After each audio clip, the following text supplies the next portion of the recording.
Hello, my name is Austin Keating, and I'm here to talk to you about my vision statement as a future secondary history education teacher. Types of learners and hidden curriculum. As a future secondary education teacher, my goal is to identify and help varying student learners and backgrounds reach their peak academic achievement and willingness to discover. I will provide a positive learning environment for all, and will make sure to avoid all unwanted hidden curriculum in my classroom. As any future teacher and student of the Mary Lou Fulton program will tell you, properly identifying and creatively teaching the diverse student body of the classroom is one of the main priorities of a teacher.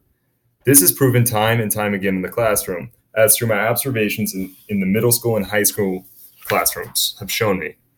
Every student is a snowflake with a varying background of learning abilities, culture, and motivation to succeed, and it is our job to help them reach their maximum academic success.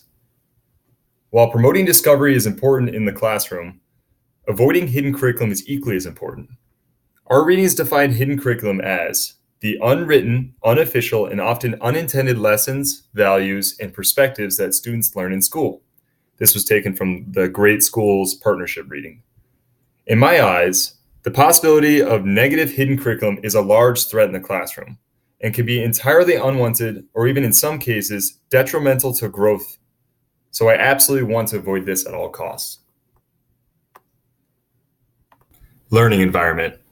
In my future classroom, my goal is to create a comfortable and uncontroversial but focused learning space that includes engaging materials in order to help students achieve their best academic outcome.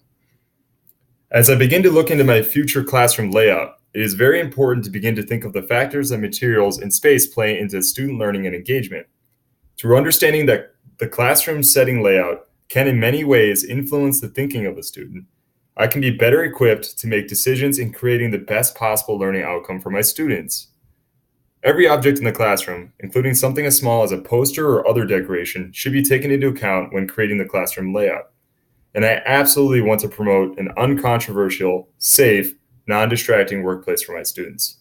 As our Johnston reading states, classroom material culture functionally reinforces the integration, here expressed symbolically, of heterogeneous local communities into national networks of society and culture.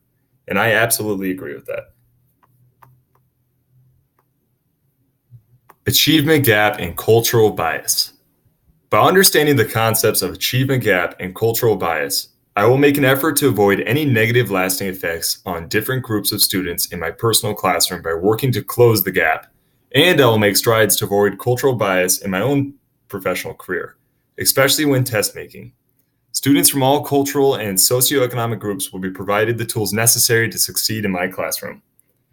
The achievement gap is a daunting task for many educators to tackle, and as our schools continue to grow in diverse student populations, it becomes more important now more than ever to begin to search for solutions to close this gap.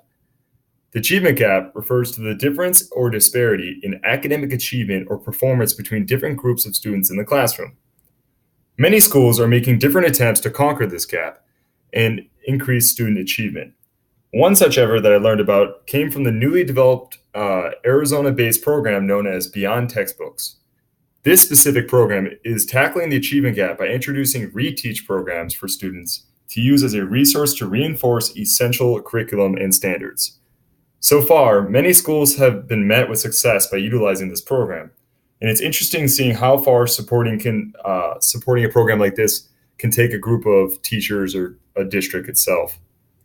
The other concept I want to discuss has to do with culture bias.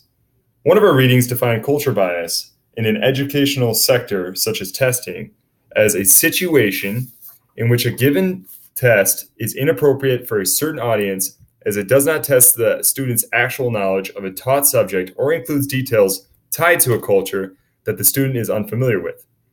As the test is not about the topic of culture, the test should not include cultural tidbits that would throw off certain students. As an educator, I must be cautious with this, as test making is a large part of the job. It is pretty difficult to create the perfect test, but understanding the threat of culture bias in this form is a big step in moving towards improving all of my tests and creating a better learning environment for my students.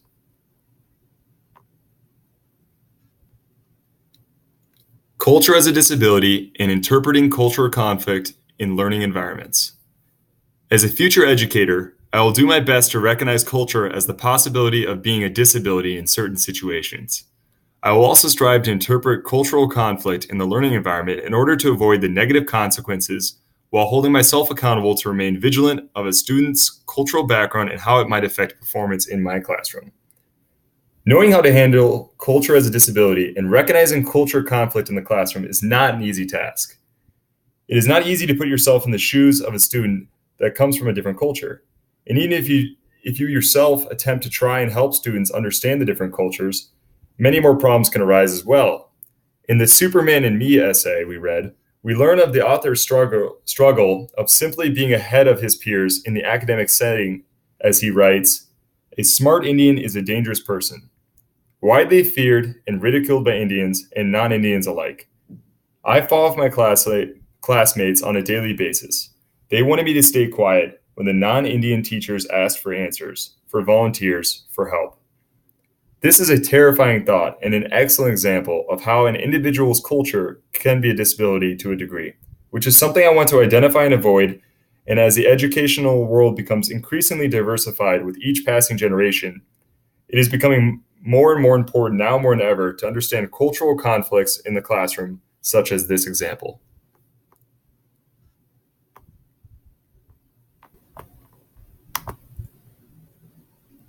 Pop culture and core rituals and holidays. In my future classroom, I want to identify some of the lessons that pop culture can have on my students and me, and make sure to note that standardization that rituals and routines bring into the classroom, taking a closer look to see if they're beneficial to learning as the students will be spending a good amount of time doing them. As a history teacher, pop culture will make an appearance in my lesson plans. And in terms of my classroom management skills, I will absolutely utilize rituals for an organized and effective classroom setting. In my future classroom, I could absolutely see myself incorporating pop culture with my lesson plans, as it is a powerful medium for my students to form connections with. In terms of rituals, I'll absolutely take into account of the power that they have, as my students will be spending a great time actually doing them. Making sure to establish effective and positive rituals is huge when starting the year off fresh. And most importantly, as noted in our readings, including a variety of rituals and routines in your program helps to make children feel safe, secure, and ready to learn. That was taken from the Greenberg reading. In doing further research into the rituals, I found a website where a teacher shared her strategy of using an express card with her students. She says that the express card keeps track of bathroom passes, minor behavioral incidents, tardies, and positives in the classroom.